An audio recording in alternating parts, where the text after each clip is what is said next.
حضرات گرامی قدر، آئیے کہ ہم سب ملک کی عظیم دینی دانشگاہ دارالعلوم ندوۃ العلماء کے محترم استاذ اور بورڈ کے معزز رکن حضرت مولانا خالد ندوی غازی پوری سے گزارش کریں کہ آپ تشریف لائیں اور اپنے خیالات کا اظہار فرمائیں۔ نعرہ تکبیر، نعرہ تکبیر، نعرہ تکبیر۔ 10 بجے تک کا وقت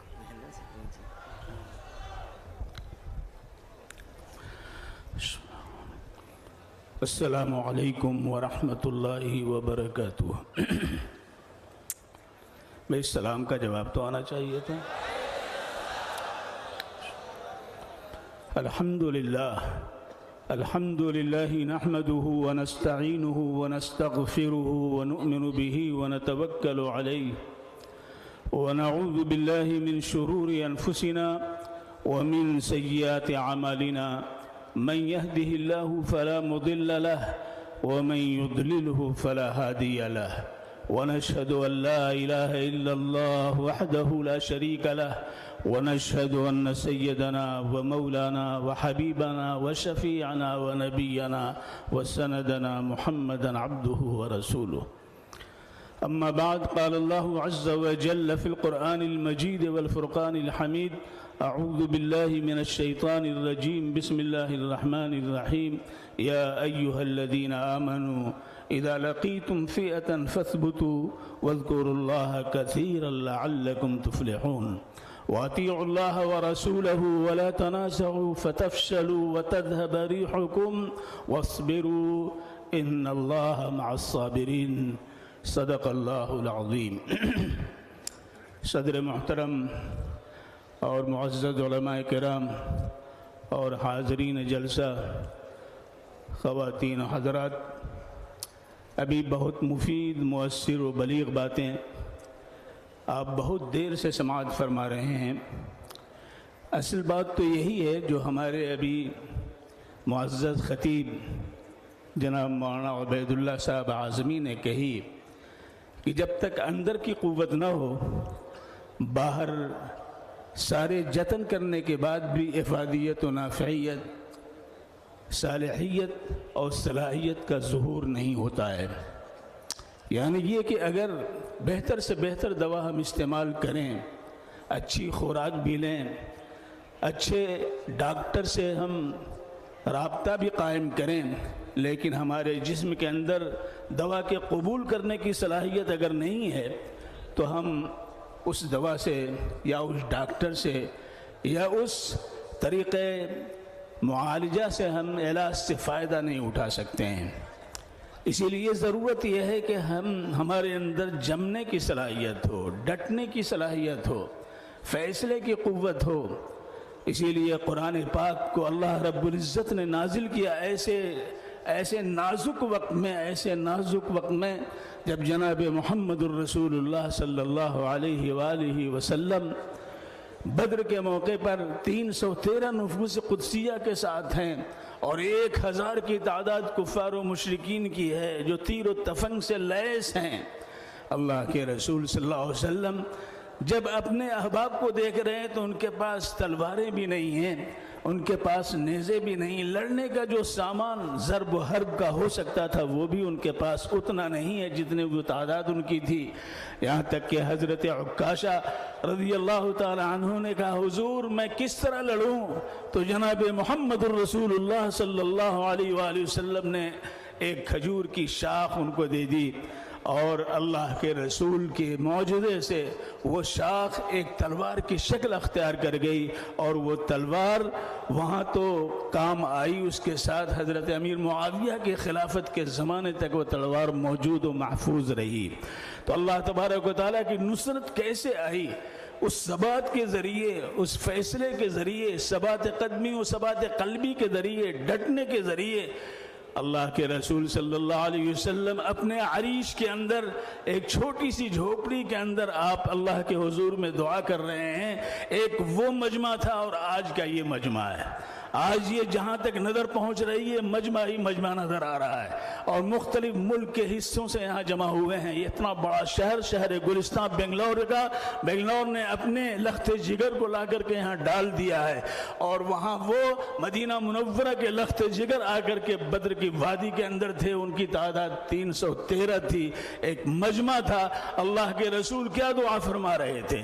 اللہ کے رسول کی دعا تھی ان تہلک اللہم ان تہلک هذه العصابة لا تعبد، اللہم ان تہلک هذه العصابة لا تعبد، اللہم ان تہلک هذه العصابة لا تعبد۔ اے اللہ اگر یہ مٹھی بھر جماعت آج کام آ گئی تو تیری عبادت نہیں کی جا سکتی ہے۔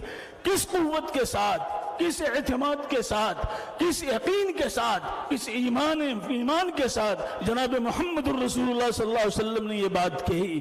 یہ آیت اس وقت نازل ہوتی ہے، یا ایھا الذین آمنوا اذا لقیتم فئۃ فاثبتوا، اے ایمان والوں سے خطاب کیا گیا ہے، کسی اور سے خطاب نہیں کیا گیا ہے، ان ایمان والوں سے جن کو اللہ رب العزت نے ایمان کی اتنی بڑی دولت دی ہے، اتنی بڑی دولت دی ہے کہ اگر ساری کائنات سونے کی ہو جائے، ساری کائنات سونے کی ہو جائے، اور ایک منکر خدا، ایک ایسا شخص جو اس شریعت کو ماننے والا نہیں ہے، اگر اللہ کے حضور میں اس کائنات کے برابر سونا پیش کرے اور اتنا اور بھی سونا پیش کرنے کی پیشکش کرے اپنی نجات کے لیے، اپنی بقا کے لیے، اپنی مکتی اور چھٹکارے کے لیے، اللہ تبارک و تعالیٰ کے حضور میں اتنا سونا ایک فرد کی مکتی اور چھٹکارے کے لیے، آزادی کے لیے اللہ تعالیٰ قبول نہیں فرمائیں گے۔ ان الذین کفروا وماتوا وهم کفار فلن يقبل من احدهم ملء الارض ذهبا ولو افتدى به اولئک لهم عذاب علیم وما لهم من ناصرین۔ للذین استجابوا لربهم الحسنى والذین لم يستجیبوا له لو ان لهم ما في الارض جميعا ومثله معه لافتدوا به اولئک لهم سوء الحساب ومأواهم جہنم وبئس المہاد۔